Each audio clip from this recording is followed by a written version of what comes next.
What's up guys, today I'm going to show you how to make the easiest health system out there and that you can add into any character, player, enemy or AI that you need. It's going to be very easy to follow, so let's get started. Alright, so this health system is going to be super modular, so that means that we can add it into any character, AI, enemy, player or whatever that we want in the future. So on the content browser, just right click to create a new blueprint class and then click on actor components. Actor components are just blueprints that we can add into any class.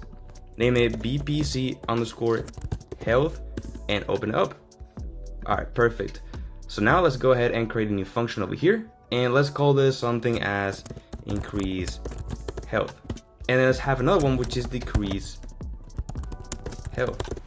So let's begin with decrease health. I'm gonna go ahead and just click on this function node and just add an input, and this will be the actual damage that we're dealing. So let's rename it to damage and put it as a float, so it's a nice number. Then let's go into variables and actually create the health variable. So this will be health and then set it to be a float, and then simply go ahead and drag this, set it, and there you go. Then let's get it and let's go ahead and subtract it with the incoming damage, and now this will be the new health. Okay, so we're basically just updating the health with incoming damage. We're just subtracting it, right? Perfect. Now let's also check if the health is less than 0, because if so, the character will be dead. So from here we can just do less equal to 0, and this means that the character should be dead. So we will deal with this thing in a second. Now for the increase, it will be very similar.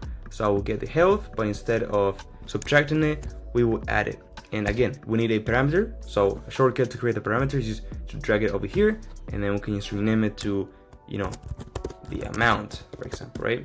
And then we can go ahead and just drag the health and set it to be back to this, but let's make sure that it's clamped. Clamping is just setting up to be in range so that we cannot go over like 100 or whatever the max health is. So drag over here and just do clamp and then find the float, which is up here, and then just connect this. And now what we want to do is basically set the minimum to 0 but maximum to 100, and that way it will never go over 100 or whatever that max value is. If you wanted to update that max value, you can just do it here by creating a new variable, right? Makes sense. Okay, perfect. So we have it as simple as that. Now we just need to add this into the player blueprint. So right over here, let's go to third person, blueprints, third person character, and on components, and there's a button over here, just right click or left click, sorry, and search for our new health component, which is this one. Click enter and we're good. Now obviously we don't have still a UI to show this, right? But let's just do a very quick debug.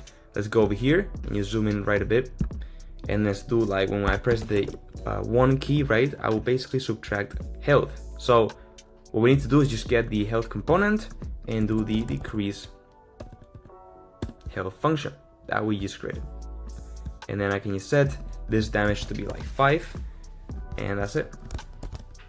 And then what I can do is right after I do this, just get the current health that I have and then simply do a print so that we can see how the health is being lowered.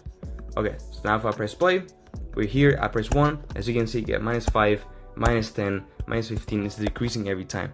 But there's one very important thing that we actually missed. So back on the health component, click on the default health and set the starting value to 100. Otherwise the starting value of health will be 0 and we don't want that. Okay, perfect. So now yes, when I press play, 95, 90, 85, 80 is working.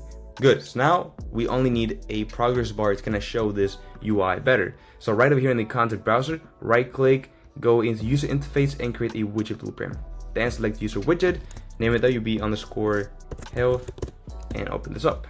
Okay, so in the palette, simply search for a canvas and drag it into the hierarchy, and then over here drag in a progress bar. Okay, and this progress bar can be wherever you want.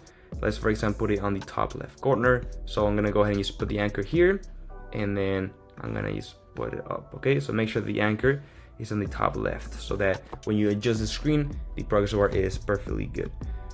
Alright, perfect. So with that said, the only thing that we need to do is kind of change a bit the colors. So first of all, go to the percent and put this to 0.8 just to visualize. Now remember that on the progress bars on widgets, it goes from 0 to 1 instead of 0 to 100. Remember, okay, Perfect. So now that we see the color, let's just go to the fill color and change it to be red. Perfect. And then that's how we have it. As simple as that. Now on style, you can furthermore do more things. Like for example, on the background, we can just make it a bit darker, and it creates more, modern UI effect, as you can see. So now with that done, what we have to do is simply make sure that this bar gets, upgraded. So let's name it to health bar, and now it can actually get updated because we have a reference to it. So on the third person character, we just want to go into the actual begin play, which is I think right over here. So zoom in, begin play, and then what we have to do is drag this and do a create widget, and then put the health. And obviously we're doing this only in the player because imagine that you also added the health bar to enemy AIs. It's not gonna appear on the screen, right? So it's important. Okay, just right click and promote this to a variable. This will be like health widget, something simple, and then from there we can just get it and just do an add to viewport. Okay, nice. Now when we press play, we see the bar on the screen, but obviously that's not our real health. It's not updating. So every time that it updates, we have to do something. So let's create a health event on the health component. So on BPC health, go to event dispatcher and create a new one, and this will be updated health. Perfect. So now we just need to compile, and on the decrease health, drag it and do a call. And we want to call it even if it's dead or not, so it's going to be before our branch of the dead, and there we go. Okay, so whenever we call this method to decrease the health, we will also call the event to update the health. So now we know that we also need to update the health bar. Let's do the same with the increase health. Just go ahead and drag it in, do a call and connect it, as simple as that. Perfect. And now back on the third person character, on the begin play, simply drag the BPC health, and what you can do is bind an event into our updated health. So the thing is this one, yes, here it is. Okay, so whenever we receive this event, we will do something, and what are we going to do? Just update the health bar. So this custom event will be update health bar, and very simply let's get the health bar widget, then we'll get the actual health bar itself, which is what we set to variable. And then we'll go here and set the percent with this function to be the one that we need to be. Now remember, it's from 0 to 1, not 0 to 100. So simply get our BPC health, which is this one over here, and get the actual health, and then simply divide this by the max health, which is in case 100. And now yes, when we press play and we start to get damage, as you can see, the health bar is updating. Now at first it didn't update because we just need to go here and make sure that it is starting with the percent on 1, so that default is okay. Perfect. And obviously you can move this so it's a bit more clean, right? Very important. Perfect.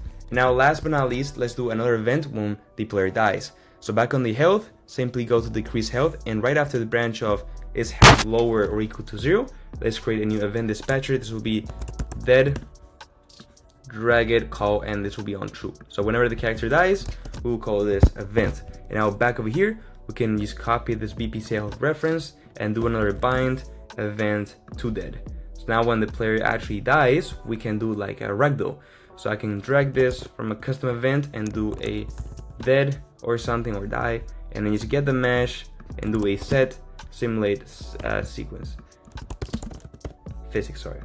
And this is just gonna enable the character to ragdoll into the ground. So enable this, go to the mesh, scroll down, and then simply find the collision settings, which is right here. Set this to custom, expanded, and on collision enabled, set this to physics, Korean physics. Okay, so now I'm gonna go here and actually press play. We can start to damage the player. The health bar starts to decrease, as you can see, and then when it gets to 0, the character dies. And this is literally the easiest health system you can ever make, and also the most modular health system that you can ever make, because now we can add this health component into whatever other player, enemy, AI, or whatever that is, and it will simply work. So that's it, guys. If you found this video helpful, I would really appreciate it if you like the video and subscribe to my channel. Check out all my links in the description if you want to learn Unreal Engine 5. And now, yes, God said it. Bye.